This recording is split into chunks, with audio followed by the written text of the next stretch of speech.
We call it freedom, yet we live on schedules not our own, chained not by iron but by illusion. We wake each day to glowing screens, alarms dictating our actions, deadlines pulling at our mind. The work we do, the hours we surrender, the attention we trade, all under the guise of choice. You are told that climbing ladders, earning titles, and acquiring comforts is the path to liberty. But each rung you ascend often tightens the chains around your consciousness. True freedom, the Stoics would remind us, has never been external. It is not in salary slips or corner offices. It is in mastery over yourself, over your attention, your desires, your reactions. Yet in modern work culture, we confuse busyness for purpose, schedules for autonomy, and applause for worth. And still we obey willingly. It is time to examine the quiet slavery of comfort, the illusions of productivity, and the invisible debts that bind us. Here are 8 lessons that reveal why freedom in today's work culture is not what it seems, and how to reclaim the only freedom that matters, the sovereignty of the mind. 1. The new masters wear smiles. Slavery never ended, it evolved. The whip became a paycheck and obedience turned into professionalism. You are told you are free because you can choose your cage, yet the bars are invisible and the walls are decorated with screens, carpets, and the glow of fluorescent lights. In boardrooms and open-plan offices, the modern master does not need to command with force. He rewards compliance with comfort, offering small freedoms while the essence of liberty slips away unnoticed. Marcus Aurelius wrote, "The impediment to action advances action." Yet in today's work culture, the impediment is often disguised as choice. You are handed autonomy to select your project, your desk, your schedule, but within parameters carefully designed to maintain control. Your voice matters only if it aligns with profit. Your creativity matters only if it advances metrics. Your well-being matters only insofar as it sustains output. You see your colleagues, cheerful in their routines, and you wonder if you too are smiling out of gratitude or survival. A free man would not need permission to thrive. But here, freedom is packaged in emails, meetings, and reminders that clock time, surveil performance, and track every metric. Each nod to authority, each accepted task, each internalized expectation reinforces the structure. And yet, the world celebrates your progress. You are promoted, awarded, congratulated, but are you freer or simply more entangled? The smile of the modern master is the quietest whip. It promises peace, yet binds your mind to routine, to the illusion that you are progressing while the essence of your autonomy is sold, hour by hour, to a system that will never allow you full sovereignty. 2. Selling hours. Losing life. Time is the true currency of life, yet we trade it daily for money. Every morning we surrender to the commute, the email chains, the meetings, the deadlines, and the endless projects, believing we are building a life. But each hour sold without intention is a surrender of freedom, a transaction in which our most valuable possession, our lived experience, is exchanged for material comfort. Seneca warned, "It's not that we have a short life, but that we waste much of it." And yet, we ignore this wisdom, anesthetized by routines and digital distractions. In cubicles and co-working spaces, the glow of screens becomes the master's gaze. Notifications buzz, reminders ping, calendars dictate, and we obey. We clock in, we clock out, and we tell ourselves we are living. But life is measured in attention, in engagement, in moments truly inhabited, not merely survived. The modern worker often loses track of when hours become weeks, weeks become months, months become years. Vacation days go unused, dreams postponed, relationships deferred, and joy outsourced to future weekends that never arrive. It is easy to believe that freedom exists in salary increases or titles, yet each promotion often demands longer hours, higher output, and more internalized obligation.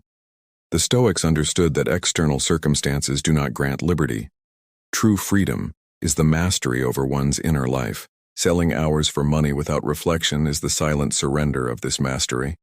The workplace becomes a theater of illusion, the paycheck a badge of compliance. And all the while, the clock ticks. We look up at the office tower glowing at night and think progress. But in truth, the price is measured in stolen moments, drained creativity, and unnoticed inner compromise. Freedom is not purchased. It is preserved, cultivated in the attention we guard from external command, not measured in hours, surrendered to obligations that demand our energy while offering only the illusion of choice. 3. The illusion of choice. We are told we have options. Pick your role, your department, your schedule, your city. But the choices offered are all framed within a cage whose boundaries are invisible, yet immovable. The paths we are encouraged to follow lead through predictable corridors of expectation, and every decision nudges us further into the master's design. You pick your job like a prisoner picks his cell. The walls are the same, only the view changes. The illusion is subtle. It whispers of autonomy while constraining thought, attention, and desire. In today's digital culture, metrics track every output, algorithms optimize performance, and social validation reinforces conformity. You post, you like, you share, you perform, believing in freedom, yet the scripts are pre-written. Marcus Aurelius advised, you could leave life right now. Let that determine what you do and say and think. In work culture, leaving life now would be radical. The surrender to routine is so normalized that questioning it feels dangerous.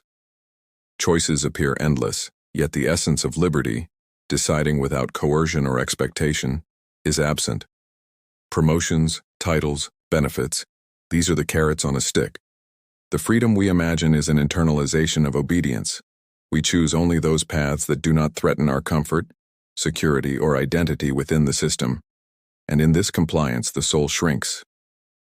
Every decision deferred to external expectation is a small surrender, and yet, because the cage is comfortable, polished, and socially validated, the handcuffs are invisible. The illusion of choice keeps you busy, compliant, and pacified, and the more we believe we are deciding, the less we notice that the decision is already framed, bounded, and controlled by forces we rarely acknowledge. True autonomy is the courage to decide beyond these walls, to face uncertainty, and to reclaim attention from a culture that sells movement as freedom. 4. Comfort. The most subtle cage. The chains of comfort are the quietest, softest, and most seductive. You are not forced into submission. You choose it every day, believing safety is freedom. Offices are climate-controlled, chairs ergonomic, screens illuminated with dashboards and reminders. Cafeterias provide sustenance, coffee flows endlessly, and perks distract from the larger truth. Comfort, when mistaken for liberty, is the gentlest form of bondage. The master no longer needs to wield a whip. He offers cushions, bonuses, and praise. Epictetus said, "No man is free who is not master of himself." Yet mastering oneself is harder than accepting the illusion of security. Comfort dulls vigilance. It anesthetizes rebellion. The alarm becomes routine, the commute becomes meditation in autopilot, and the repetitive clicks of the keyboard become a lullaby that soothes rather than awakens. You think, I am secure, I am progressing, I am content, while the invisible bars tighten with every ritual you accept. Breaks are scheduled, laughter is curated, and your desires are aligned to external expectation. The paradox is subtle.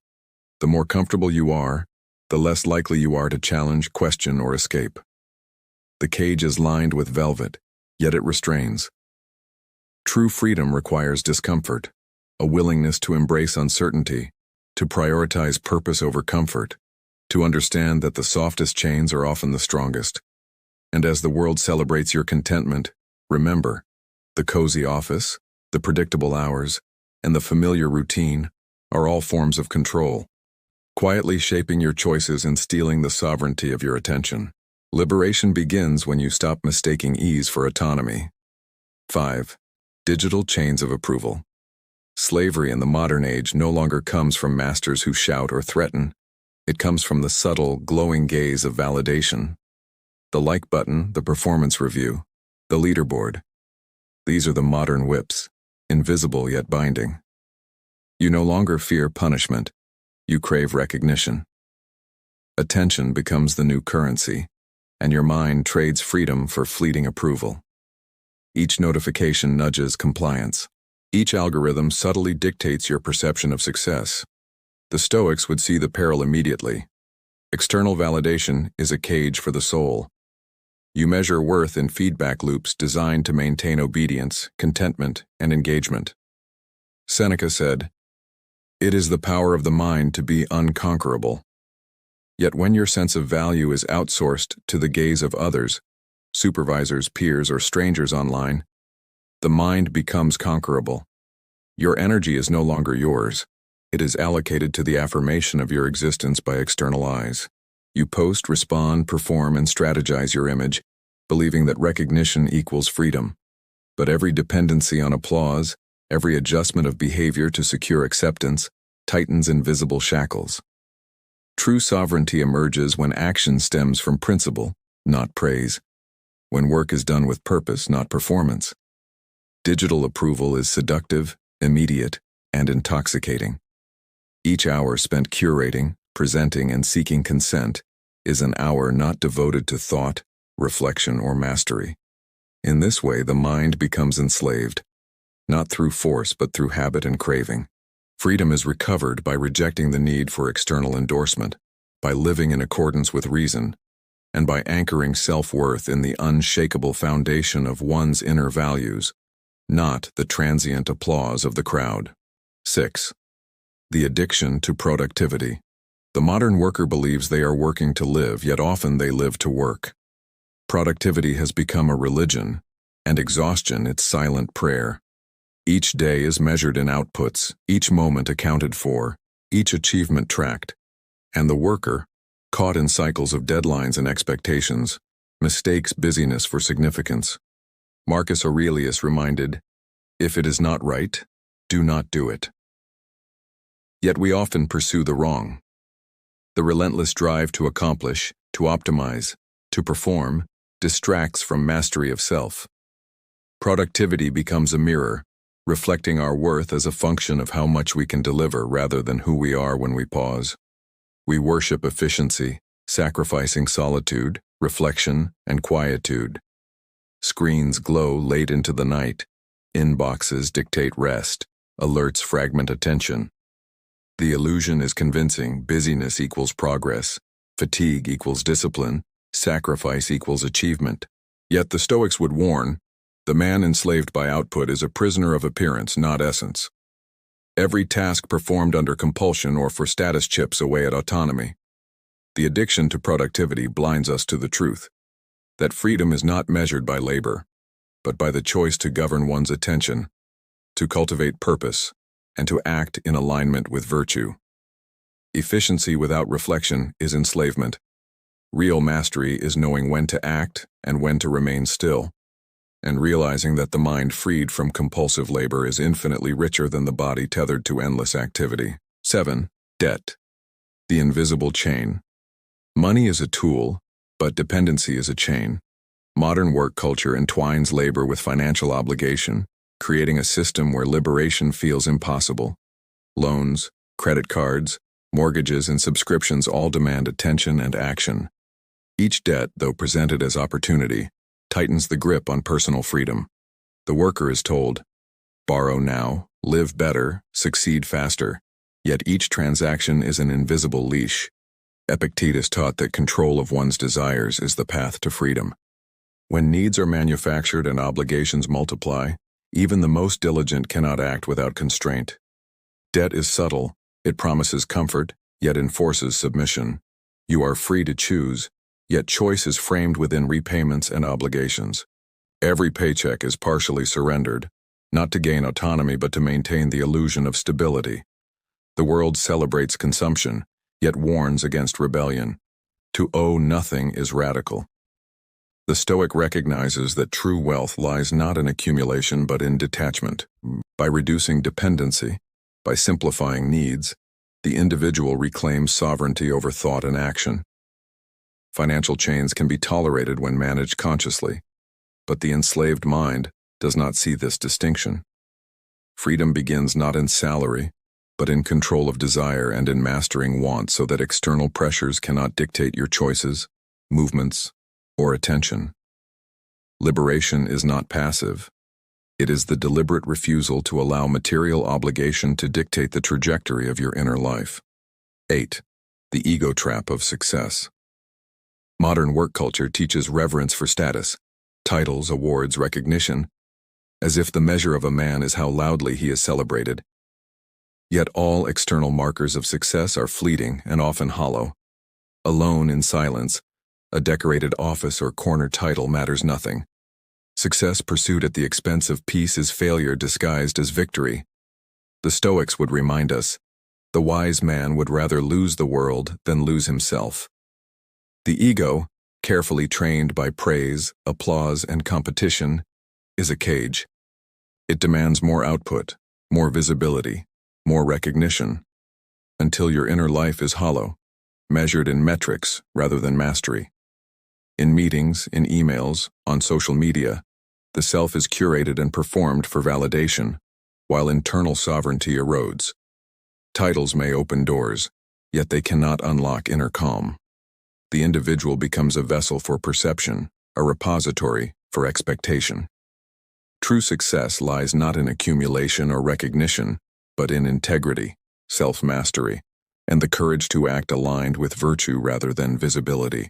The ego's pursuit is endless: promotions, raises, awards. Yet each prize merely extends the performance, demanding more of your attention and further surrendering the autonomy of mind.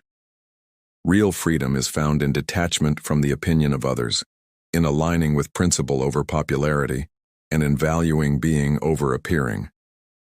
Only then does achievement become meaningful and autonomy truly regained. Freedom is not found in salary slips, corner offices, or applause. It is forged in discipline, in conscious choice, and in mastery over desire. The chains of modern work culture are quiet but unrelenting. Comfort, productivity, debt, ego, and digital approval all conspire to steal attention, time, and serenity. Yet the Stoic path reminds us that the mind remains sovereign, even when hours are surrendered. To reclaim liberty, one must question the assumptions of necessity, detach from compulsions, and govern the inner life with clarity and courage. Freedom is not escape, it is presence. It is the quiet power to decide where attention flows, how energy is spent, and which chains are willingly worn. You may inhabit cubicles, offices, and glowing towers, but your mind need not be enslaved. True liberation is the audacity to live in alignment with principle, to act with intention, and to protect inner peace above all else. The world can demand your time, your labor, and your performance, but it cannot own your mind unless you permit it. Freedom is the courage to choose inner sovereignty above external reward. Peace was never something to be found. It was something to be remembered.